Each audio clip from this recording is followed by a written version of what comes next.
Students all over the country are having troubles paying attention in class, but when you factor in cell phones, it makes it that much more worse. I'll have more coming up. Advising for spring 2015 is already underway. Should you take that 8 a.m.? Find out next. Have you ever wanted to train to become a professional gamer? This might be your chance. I'll have more for you coming up. This is the MCTV Weekday Update. Welcome to the Thursday edition of MCTV Weekday Update. I'm Janet Moreno. And I'm Erin Willis. The GOP had a great day Tuesday in Texas and in the nation. Democrats lost in some places where they expected to do well. Texas was already a pretty Republican state, but now even more so. Attorney General Greg Abbott defeated State Senator Wendy Davis for governor, and Davis's Senate seat went to a Republican. The governor's race wasn't close. Abbott won by 18 points. Dan Patrick defeated Leticia Vanderpoot for lieutenant governor by 20 points. Both are state senators now. Greg Abbott's election to governor opens up his attorney general seat, and the new attorney general will be Republican Ken Paxton, who bested Sam Houston by 20 points. And Sid Miller topped Jim Hogan by 22 points to win agricultural commissioner. That's always an important office here in West Texas. Republicans now hold every statewide office. Republicans also had a very big night across the country. Democrats hold 55 seats in the Senate. The GOP needed to take 6 seats away to take over the Senate, and they won 7. John Cornyn won re-election here in Texas. There were 13 states which were considered close and could go either way. Republicans won 10 of them. Dan Sullivan beat Mark Begich in Alaska. Cory Gardner won Colorado against Mark Udall. David Perdue beat Michelle Nunn in Georgia. Joni Ernst topped Bruce Braley in Iowa, and incumbent Kay Hagan fell to Tom Tillis in North Carolina. The only close race where a Democrat won outright was in New Hampshire. Louisiana will go to a runoff. Republicans also won the governor's mansions in some surprising places where Democrats traditionally do well, including Maryland, Massachusetts, and Illinois. So do you ever find yourself really wanting to look at your phone even when you shouldn't? Yeah, well, you mean like in class? I think so. I mean, don't we all? But seriously, reporter Cody Emke dialed in on what's becoming a real problem for some students. Cell phones may be one of the more convenient pieces of technology today, but according to a recent study, college students are becoming more and more addicted to using their phones, and it's causing problems in the classroom. According to a study done by Baylor University, college students may be spending too much time on their cell phones. The results said male college students spend an average of 8 hours on their cell phone every day, with women averaging 10 hours a day on their phone. Parker Johnson is a law student from Pecos, Texas. He said that he thinks that 8 hours may be a little excessive when it comes to using a cell phone.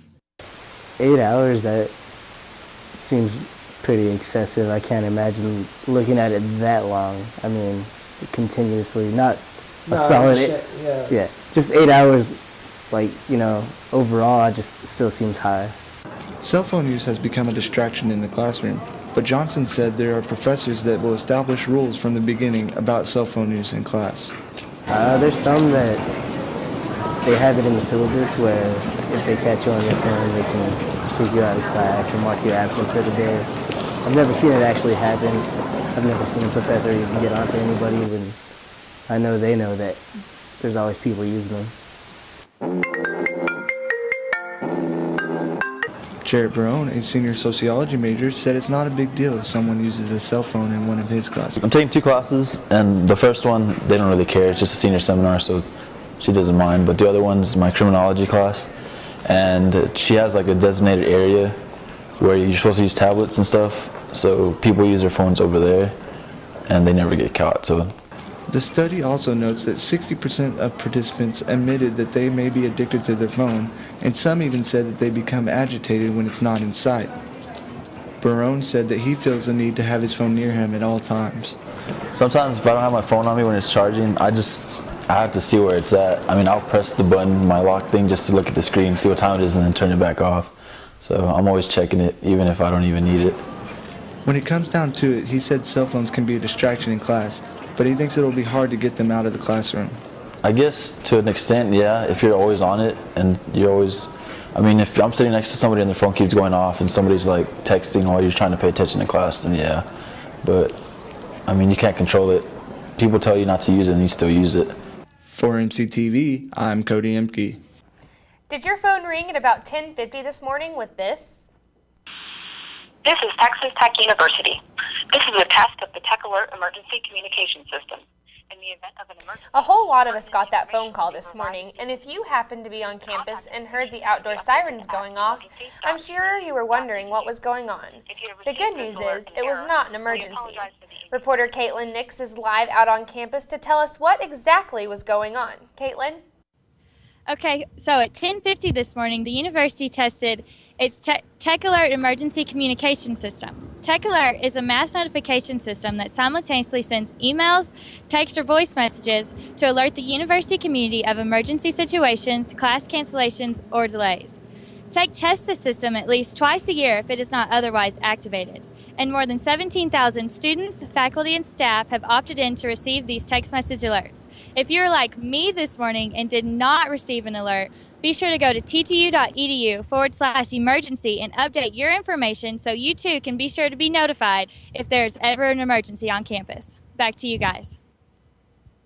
Thanks, Caitlin. Advising is still going on and senior course registration starts today. Have you thought about taking an 8 a.m. class? Reporter Courtney Robinson shows us some things that might change your mind.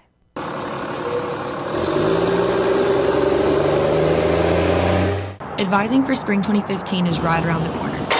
So the big questions for students is, what classes should I take and how should I arrange my schedule? Many students dread early morning classes, especially 8 a.m.s. Professors have noticed a difference in their students this early as well. I got a chance to talk to Professor Cam Stone to hear his take on these early morning classes. You really have to be dedicated to take an 8 a.m. writing course. I mean, they have a writing assignment every week, and we're talking about different types of scripts and different kinds of writing and things like that. So you really have to be dedicated to come at 8 o'clock on Monday, Wednesday, Friday. Although a study at the University of Texas showed that early birds have a GPA of a full point higher than night owls, Brett Brown still does not enjoy waking up before the sun. The first thought that I have when my 8 a.m. alarm goes off, it actually goes off at about 7 a.m., but when that alarm goes off, it is like, oh my gosh, I have to get up. That alarm comes around way too quickly. To help me wake up, I do like to either get a cup of coffee, or the walk over here actually helps me out a lot, and I do like to listen to music as well. That kind of helps me wake up in the morning. They are beneficial. We've got to slot up. We've only got so many classrooms to slot up classes, so we kind of have to do it to fit everything in. 8 a.m.s can be tough, and you might need that extra cup of coffee. For MCTV, I'm Courtney Robinson. If you're a gamer and you're looking to connect with some like-minded friends, stick around. Yeah, reporter Carmen Askernice will introduce you to a few, and then there's this. We've got the spooky sounds from the concert, so stick around if you dare. Coming up next on MCTV, find out how students were able to open up and share their feelings with other students they've never even met before. Temperatures will remain warm with sunny skies for today, but we could see changes coming up this weekend. I will have more in weather.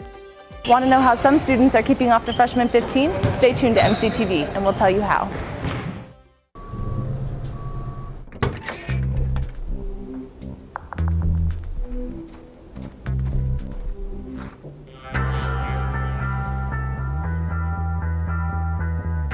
When you throw away money on wasted electricity, you're throwing away everything you could have bought with it. Saving energy saves you money. Learn more at energysavers.gov. To Maddie, congrats on paying off all those student loans. Finally, right? How'd you manage that anyway? I started tracking my spending, changed a couple of habits. Wow, I'm kind of living paycheck to paycheck right now. I don't even know how I'm doing it. Well, have you tried saving a little? I want to, but where's that money gonna come from? Bill collectors, they're the worst. Am I right? When it comes to financial stability, don't get left behind. Not home. Get tools and tips for saving at feedthepig.org. All right, I know this isn't any fun to talk about, but we should. Okay, so who's gonna do what? I'll pack the dead batteries. Great. I'll only put what I don't need into a duffel bag. Perfect. That's totally unhelpful. No problem. Meanwhile, I will try to comfort everyone by speaking in a calm voice. And I'll try to get the generator going without any gas. Oh, let's not forget the cell phones, which probably won't work. Right. And who is going to handle supplies? I can forget to do a list for us. Thanks, pal. Well, I think we couldn't be any less prepared. I'm proud of you guys. Talk to your kids about who to call, where to meet, what to pack. Visit ready.gov/kids for tips and information. TAB always hosts some fun events for students day and night. But last night's was a bit more thought-provoking. Reporter Ashlyn Tubbs has your seat for the Poetry Slam. Inside these doors is a TAB Poetry Slam where students come not just to hear poems, but to share words with their peers that are meaningful to them. The snapping began on Wednesday night with the first poetry recital at 8, and the event went on for 2 hours. Because I know usually when people write poetry, like it's either coming from a really dark place or a really high place. Either way, it's like, it's a really good outlet for emotions. And so I'm happy that we're able to express those and share them with everyone else. Getting on this stage in the Matador room of the Sub was scarier for some students more than others. And I was really terrified. So it's a situation where I was kind of like spaced out on what I was doing. Like, naturally, I'm a debater, so talking in public is not a problem, but as my poems, I got really shaky. No, like it's nervous, but like I love that feeling of getting on stage and just kind of like letting it out, you know? But this room of peers was very supportive, and nightlife coordinator for TAB, Adria Mendez, hopes to continue this event in years to come. Of course, like we always kind of see, where our success is, where do we need to work harder for, and most definitely, we're going to try to program some more of these. I mean, life is a movie and we got to see it. Frame by frame, we are chasing to be it. For MCTV, I'm Ashlyn Tubbs. So I don't know whether or not you were out early enough to notice, but it dipped into the 30s this morning. Well, I have an 8 a.m. class. Unfortunately, I was up that early. Weather specialist Carly Smith joins us now with a look at weather. We'll stay on the chilly side. Carly? Thanks, guys. Our temperatures are going to be cool, but not too cool for November, with the low dropping around 40 degrees. Skies will be mostly clear and the winds will be from the southeast around 5 to 10 miles per hour. So as we take a look at how the lows are being affected across our area, it is more chilly to our north with Friona at 36 degrees. Plainview will be 40 like Lubbock, and then Post a little bit warmer at 43. Highs across the area, those south winds will help temperatures warm into the 70s for the most part. It looks like everybody will be in the 70s with Post just at 71. So as we take a look at Lubbock, you'll see that 70 is our high with sunny and warm temperatures. And so winds will be southwest around 10 to 20 miles per hour. So it looks like tomorrow will be a beautiful day. But as we take a look at our 3-day forecast, you'll see that temperatures are changing a little bit, with Saturday a little cooler than Friday at 60 degrees for our high. That is because there is a cold front blowing through in the morning. That cold front shouldn't affect our lows too much, with Saturday's morning low at 40 as well. But after that cold front blows through, it will be a little breezy with northeast winds at 15 to 25 miles per hour. Sunday, temperatures will warm back up because our winds will shift back to the southwest at 10 to 20 miles per hour. So our high temperature will be 73, but that low will be chilly at 38 degrees in the morning. As far as cooler temperatures, it is November and it looks like we will have an even stronger cold front blowing through around Monday night into Tuesday morning. So you could be feeling a little bit more chilly walking to class. Back to you guys. Thanks, Carly. Between a full course load, studying, and the few hours of sleep, squeezing in healthy eating and exercise can be challenging. But lucky for us and you, reporter Kayla Conboy has some insight on what you can do about it. We've all heard of the dreaded freshman 15 before, but with the end of the semester drawing near, it could become a reality for the 7,000 freshman students living on campus. Whether you live in the dorms or just have extra time in between classes, it's hard to grab a healthy bite to eat on campus. Unhealthy options are everywhere you look. Probably the burger station. That's where I eat most of the time. While certain dining halls do have salad bars and sandwich lines, one market employee says most students reach for the fried foods like wings and chicken strips. Nakima says big restaurant names like Chick-fil-A, Quiznos, and Fazoli's are tempting students to forget the salad and go for the high-calorie option instead. I think Tech could do a better job implementing some more. We do have healthy food options. My only thing is the price is pretty expensive for the healthy food options. So I think Tech could do a better job of lowering the price and having some more options for sure. Eating healthy isn't always an option on campus, but many students are still finding time to go to the rec and burn a few calories. The rec center is always packed at the beginning of each semester, but after just a couple of weeks, the crowd starts to die down. Sophomore Cami Satterfield says she is surprised that more students don't take advantage of the free rec center equipment. Yeah, you do tend to see the same people here every day. You have your regulars. Cami says she started paying more attention to her physical health once she started college. I feel like I've gotten in better shape. Whenever I was in high school, I didn't really worry about what I was eating as much as I do now, because now I have more freedom to buy my own groceries and cook my own food. Cami says she thinks more students would work out if the rec center was open later. Recent studies show that nearly 68% of college students are unhappy with their body, yet many students admit to not being able to find the time to work out or eat healthy. Campuses around the nation have started implementing healthier food options and extending rec hours. Maybe Texas Tech will be the next one to make these changes. For MCTV, I'm Kayla Convoy. A lot of students are gamers, but not all of you are particularly organized about it. As reporter Carmen Ascarniz found out, a handful of students are trying to change that. Nathan Walker, a sophomore MIS major, is the president and founder of Tech Esports. Tech Esports is an organization based on the gamers at Texas Tech.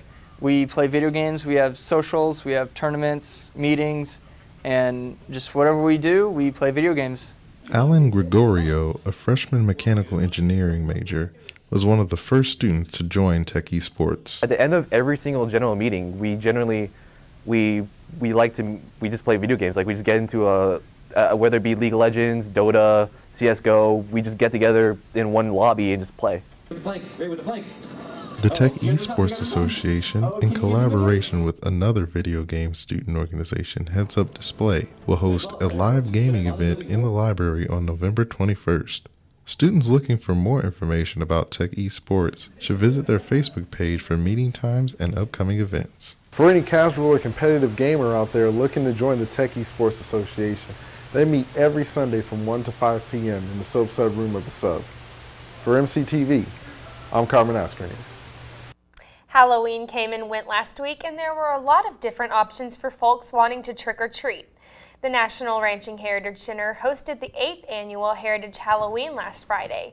It was a big hit. In fact, about 4,000 people came out. There were hay rides, a cakewalk, and plenty of candy for trick-or-treating, all with a historic twist. The event was fun and free and gave kids a chance to come out in their best Halloween costumes. I love to see the kids' costumes. They're just adorable, and the smiles on their faces as they go to the houses and see people in costumes ready to give them candy. It's a blast. We're going to have very much fun. The Ranching Heritage Center is constantly in need of volunteers. This year they had about 180 volunteers from throughout the community. The center is open 7 days a week and admission is always free, but donations are encouraged. And that wasn't the only Halloween fun around campus last week. That was the Concert, a yearly offering from the University Symphony Orchestra. They played last Thursday night from 7 to 9:30, including some of the spookiest music around. And before the concert even began, kids got to interact with musicians in an instrument petting zoo in the lobby of the Himmel Recital Hall. Visitors even had a chance to make a little music on their own.